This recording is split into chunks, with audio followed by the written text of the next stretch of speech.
हम किसी को भी संसार में माने, लेकिन हमारे दुख कोई ख़त्म नहीं कर सकता, क्योंकि ये हमारे कर्म से जुड़े होते हैं। जो हम जन्म पीछे छोड़ के आए हैं, जो हमारे कर्म हैं, वो इस जन्म में हमें भोगने ही पड़ेंगे। ईश्वर ने इस सृष्टि का खूबसूरत तरीके से निर्माण किया है।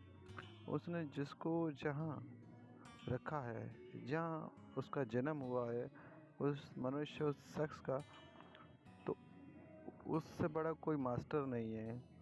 फिर वो आप चाहे गरीब घर में पैदा हो या किसी अमीर घर में, अगर कर्म शुद्ध हुए, भक्ति वाले हुए, स्वभाव, कोई भी, हम किसी के भी साथ चल के ख़राब नहीं हो सकते।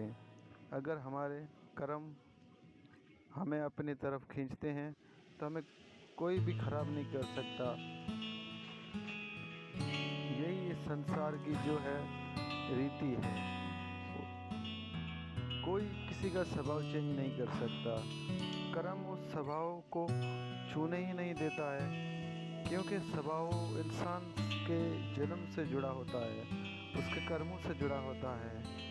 चार शराबी के साथ अगर एक कोई चलता है, अगर उसके कर्म अच्छे आने वाले हुए, शुद्ध कर्म हुए ईश्वर की प्राप्ति के लिए, तो फिर वो उन शराबियों के साथ बैठकर भी शराबी नहीं बन सकता, क्योंकि वो तो अपने स्वभाव से, उस नेचर से, उस प्रकृति से, कोई भी ईश्वर को, कोई भी मनुष्य शक्तिवान हो, कोई भी शक्तिशाली क्यों न हो, राजा हो चाहे रंग हो, कोई भी किसी मनुष्य को ईश्वर से जुदा नहीं कर सकता।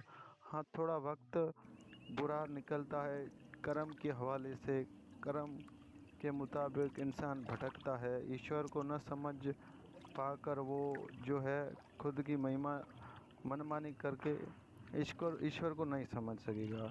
जब तक उसके कर्म उसको उस रास्ते पर नहीं खींच ला सकते, तब तक उसे कोई भी नहीं। हम इस संसार में तो बहुत सारे रिश्ते नाते निभाते हैं, हज़ारों लोगों से मिलते जुलते हैं, पर कोई भी क्या हमें घर से, हमारे घर का पता बता सकता है? नहीं ना। वो तो हमें पता है, हम कहीं भी जाए, लेकिन हमारा घर का पता हमें तो होता ही है। यही है, यहीं से सीखना पड़ता है कि जो इंसान, मनुष्य शख्स का जो वास्तविक, जो असल, जो हकीकी जो मंजिल है, वो श्री कृष्ण है। जब तक वो भटक रहा है, भटकता रहेगा, भटकता रहेगा। जिस दिन उसके शुभ कर्म उदय हुए, उस दिन उसे कोई ईश्वर की तरफ नहीं खींचेगा, बल्कि वो खुद ही उस रास्ते पर, उसके अंदर एक जिज्ञासा उत्पन्न होती है, किसी न किसी ज़रिए वो वहाँ तक पहुँच ही आता है, क्योंकि वो उसके कर्म जो है उससे अलग नहीं है। वो कर्म ही है जो उसे ईश्वर की तरफ खींच ला रहे हैं। ये बड़ा अच्छा एक मतलब